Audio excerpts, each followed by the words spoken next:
Good morning दोस्तों। चलिए हम लोग स्टार्ट करते हैं बनकेवरा। और आज हम लोग इसमें देखेंगे श्री वृंदावन पर, जिसको लिखे हैं घासीराम। ठीक है, इससे पिछले क्लास में आप लोगों को गणेश वंदना के बारे में सारा चीज़ बता दिए हैं।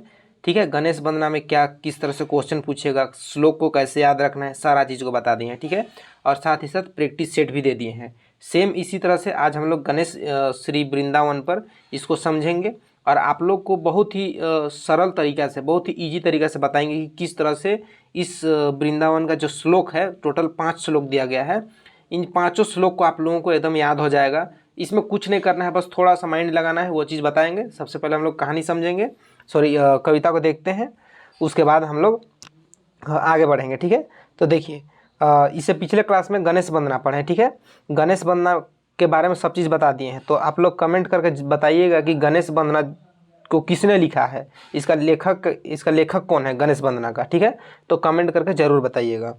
चलिए हम लोग स्टार्ट करते हैं श्री वृंदावन पर। देखिए श्री वृंदावन पर इसको लिखे हैं घासीराम। ठीक है, ध्यान दीजिएगा, घासीराम जी लिखे हैं। अब देखिए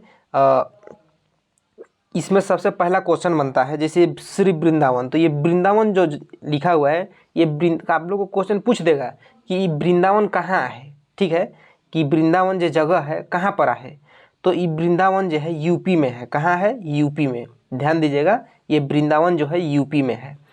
तो हम लोग स्टार्ट करते हैं, पहला श्लोक लेते हैं। देखिएगा, श्री वृंदावन पर मोहन मुरलीधर कदम तरे देखली कन्हैया गे साजन चलू देखन जदुरैया। अब सिंपल समझिएगा, दिमाग खर्चा नहीं करना है। नहीं समझ में आया कोई बात नहीं, अभी समझ जाइएगा। देखिए श्री वृंदावन पर मोहन मुरलीधर कदम तरे देखली कन्हैया के साजन चलू देखें जदुरैया। अब समझिए, सबसे पहले ये मोहन, मुरलीधर और ये कन्हैया, ये तीनों एक ही व्यक्ति का नाम है। और वो व्यक्ति कौन है? कृष्णा भगवान। ठीक है, उसको नागपुरी में कृष्णा बोलते हैं। ठीक है, नागपुरी में कृष्णा। तो ये मोहन, मुरलीधर और कन्हैया, ये कृष्णा भगवान का नाम है, जो कि इस कविता में इसका एक समझिए कि पर्यायवाची ही है। ठीक है, इसका संबोधन किया गया है, इन 3 नाम से संबोधित किया गया है कृष्णा भगवान को। ठीक है, अब ध्यान दीजिएगा, इसमें ये जदुरैया क्या है? जदुरैया एक तरह का नाच है। क्या है? जदुरैया एक तरह का नाच है। ठीक है, नाच कहने का मतलब कि अभी का सेंस में अगर समझिएगा तो एक तरह का डांस है, एक तरह का नृत्य है। ठीक है, अब समझिए, देखिए श्री वृंदावन पर मोहन मुरलीधर कदम तरे देखली कन्हैया के साजन चलू देखन जदुरैया। घासीराम जी कह रहे हैं कि श्री वृंदावन में मोहन मुरलीधर यानी कृष्णा भगवान के कृष्णा भगवान कर नाच के देखे के लिए चलू कह रहा है ये घासीराम। ठीक है, यानी कृष्ण भगवान का एक तरह का डांस देखने के लिए, चलने के लिए बोल रहा है। सिंपल समझिए, ज़्यादा माथा लड़ाना नहीं है आप लोग को, बस इतना माथा लड़ाना है कि किस तरह से श्लोक याद होगा। उसको आप लोगों को अभी थोड़ा सा वेट किए, पेशेंस बना कर रखिए, किस तरह से श्लोक याद करना है उस सब चीज़ का आप लोग को बताएंगे। ठीक है, देखिएगा नेक्स्ट, देखिएगा दम के दामनी ज्योति पीत मनोहर धोती। देखिए पीत मनोहर धोती मोर चंद्रिका माथे टैया के साजन चलू देखन जदुरैया।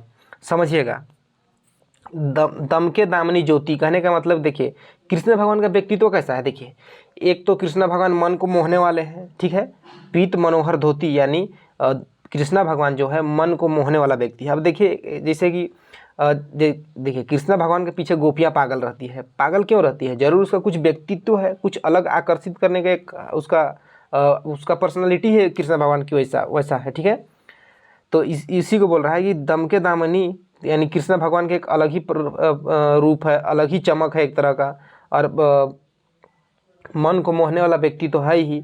और उसका देखिए चंद्रिका माथे टैया के साजिन, कहने का मतलब कि घासीराम बोल रहे हैं कि कन्हैया का माथा में यानी सिर में एक मुकुट है, यानी शादी के समय जो पहना जाता है तो उसी को बोला जाता है चंद्रिका माथे टैया के साजन बोल रहा है। अब उसको बोल रहा है कि चलू देखन जदुरैया। अब समझिएगा ये 2 लाइन, ये दोनों श्लोक को मिला के देखिए, घासीराम जी कह रहे हैं कि मोहन मुरलीधर यानी कृष्णा भगवान, देखिए वृंदावन में मोहन मुरलीधर यानी कृष्णा भगवान के उगर नृत्य के देखे के लिए जाग कर बात करेला घासीराम को। ठीक है, और उकर व्यक्तित्व बहुत मतलब कि प्रभावित करे वाला रहे से के देख के घासीराम एकदम व्याकुल रहे कि उके मतलब कि जाके देखना ही है उसका नृत्य को, जदुरैया को। ठीक है, जदुरैया एक तरह का नृत्य है। आगे समझिएगा, देखिए, बोली बानी हंसी हंसी अंधरे टेरत बांसी नाना अलंकार करी नाचे थथक थैया के साजिन चलू देखन जदुरैया। अब घासीराम जी बोल रहे हैं कि कृष्णा भगवान जो है, कन्हैया जो है, हंसी हंसी अंधरे टेरत बांसी, बांसी यानी बांसुरी, ठीक है, टेरत यानी बजाता है, तो उसी को बोल रहा है कि बांसुरी के साथ बजाते बजाते सॉरी बांसुरी के साथ में थथक थैया मतलब कि नृत्य कर रहा है, उसी को बोल रहा है कि चलू देखन जदुरैया। कृष्णा भगवान जो नृत्य कर रहे हैं उसको देखने के लिए, चलने के लिए बोल रहा है। ठीक है, आगे देखिएगा, देखिए धनी गोप, देखिए धनी गोप नंद धाम, धनी गोप नंद धाम, धनी है गोखुला धाम गोखुला ग्राम, धनी जकर जसोमती मैया के साजन चलू देखन जदुरैया। घासीराम बोल रहे हैं कि धनी गोप नंद धाम यानी नंद धाम जो है वो धनी है, और गोखुला ग्राम भी धनी है, और उसका माता पिता जसोमती मैया जो है वो भी धनी है। क्यों? क्योंकि जो कृष्ण भगवान है वहाँ पर जन्म लिए हैं। ठीक है, तो इसीलिए बोल रहा है कि उसको देखने के लिए चलिए, उस नृत्य को देखने के लिए जाना है, इस तरह से घासीराम जी कह रहे हैं। तो इससे मोटा मोटी बस यही है, आप लोग को माथा नहीं लड़ाना है कि अब इसको याद कैसे रखना है। तो देखिए अभी याद कैसे रखना है, देखिए टोटल यहाँ 5 ये टोटल और एक श्लोक बाकी है, देखिएगा लास्ट श्लोक, देखिए अधम अधीन चाम मुखे आहे हरि के नाम, धनी घासी, देखिए धनी घासी गीत के गवैया गे साजेन चलू देखन जदुरैया। अब इसमें बोल रहा है कि अधम यानी एक तरह का पापी हो जाता है, ठीक है, पापी विधर्मी को बोला जाता है। अधीन धाम यानी वो जो है चाम जो होता है, चाम यानी चमड़ा होता है, उसको अधीन किया होता है, पहने हुए रहता है, और उसका मुख में हरि का नाम होता है। तो बोल रहा है कि धनी घासी गीत के गवैया जे सॉरी धनी घासी गीत के गवैया के साजन चलू देखन जदुरैया। तो वही जदुरैया को देखने के लिए बोल रहा है कि धनी है घासीराम इस गीत को गाने के लिए, ठीक है, का मौका मिला है, एक तरह से इसे ही समझिए, सिंपल। अब देखिए इसमें आपको क्वेश्चन कैसे उठेगा, ध्यान दीजिएगा। सबसे पहले आप लोगों को इसमें से इस सब को याद रखना है। देखिए जदुरैया क्या है, जदुरैया एक किस्म का नाच है। दामनी, देखिए दामनी ज्योति यानी बिजली कर ज्योति यानी एक प्रकार का चमक। पीत मनोहर यानी मन के हर एक वाला। अब मोर चंद्रिका यानी बिहा समय यानी शादी ब्याह में पिंधे वाला, मूड में पिंधे वाला। अधम यानी पापी और चाम यानी चमड़ा, ठीक है, इसको आपको याद रखना है। और ये इजी है, जदुरैया मतलब क्या, एक किस्म का नाच है। दामनी ज्योति यानी एक तरह का चमक है, बिजली है। अब देखिए अब इसमें टोटल 5 श्लोक है, देखिएगा ये पहला श्लोक हो गया, ठीक है, ये दूसरा श्लोक हो गया, ये तीसरा श्लोक हो गया, चौथा और ये 5वां। अब सबसे पहले क्वेश्चन मान लिए बनेगा तो पूछेगा कि श्री वृंदावन जो कविता है उकर में कितना श्लोक है, तो टोटल 5 श्लोक है, ठीक है। एक तो ये हो गया, श्लोक पूछ देगा। अब बाकी आप लोग को याद रखना है कि श्लोक को याद कैसे रखना है, ठीक है। तो ध्यान दीजिएगा श्लोक को पहचानने का तरीका। देखिए प्रत्येक श्लोक जो है, देखिए जैसे कि ये पहला श्लोक हम लोग लेते हैं, इस पहला श्लोक में देखिए साजेन शब्द लिखा हुआ है, ठीक है। दूसरा श्लोक में भी साजेन शब्द का यहाँ लिखा हुआ है। अब आगे देखिएगा ये तीसरा श्लोक जो इसमें भी साजेन है, चौथा में भी साजेन है, 5वां में भी साजेन है। अब सुनिएगा, जिस भी श्लोक में आपको साजेन शब्द का उल्लेख मिल गया, साजेन शब्द लिखा हुआ मिल गया जिस भी श्लोक में, इसका मतलब समझ जाइए कि वो श्री वृंदावन कविता है, ठीक है। क्या है? श्री वृंदावन, समझ गए।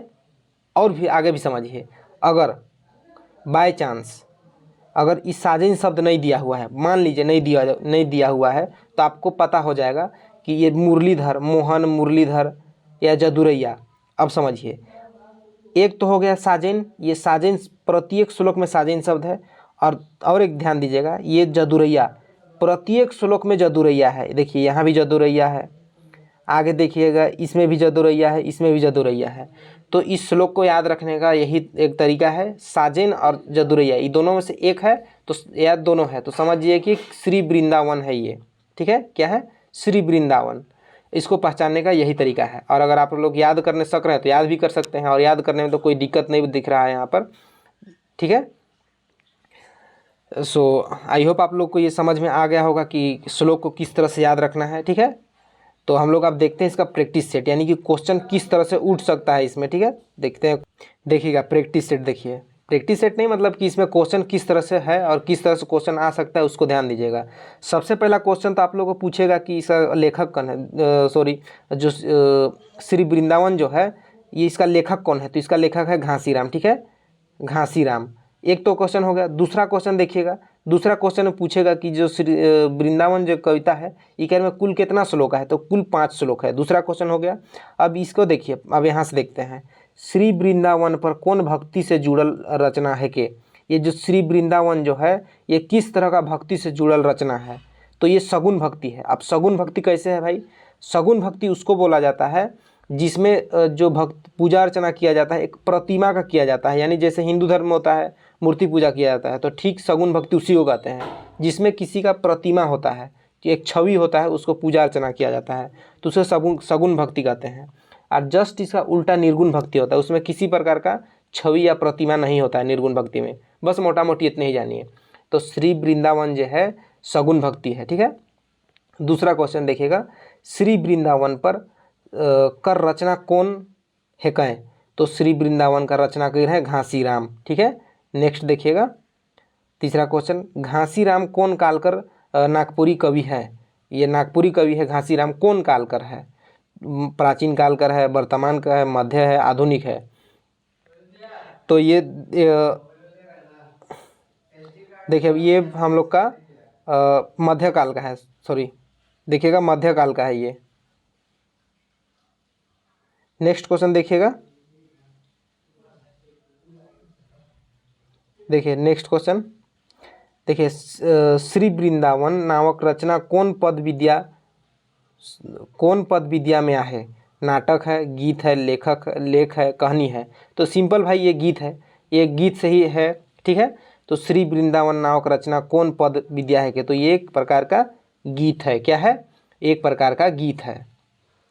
नेक्स्ट क्वेश्चन देखिए, श्री वृंदावन पर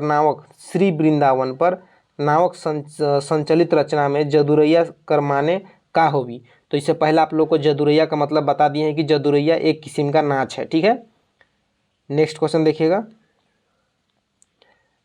देखिए श्री वृंदावन पर नावक संकलित रचना में घासीराम, दामिनी ज्योति और मौर, चंद्रिका के कई हैं, तो देखिए दामिनी ज्योति और मौर इसको बोला है कि बिजली के समान एक ज्योति, ठीक है।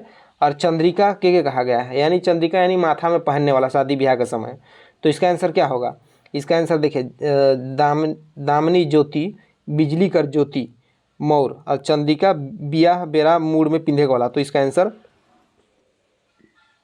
ए हो जाएगा, ठीक है, इसका आंसर ए हो जाएगा। अब देखिए को बस क्वेश्चन यहाँ से इतने ही पूछेगा, अगर आपको क्वेश्चन और कैसे पूछेगा उसको ध्यान दीजिए।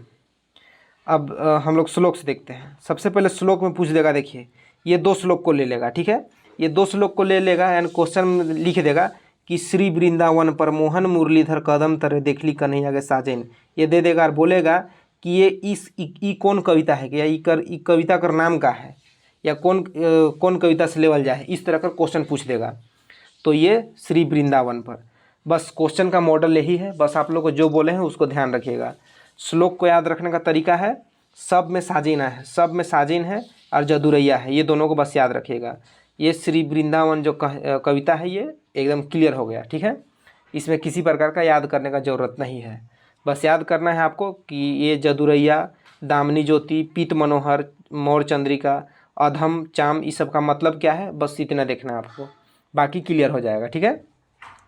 सो आई होप आप लोग को समझ में आएगा, और यदि वीडियो अच्छा लगे तो चैनल को सब्सक्राइब कर दीजिएगा और शेयर वगैरह भी करा कीजिए, ठीक है।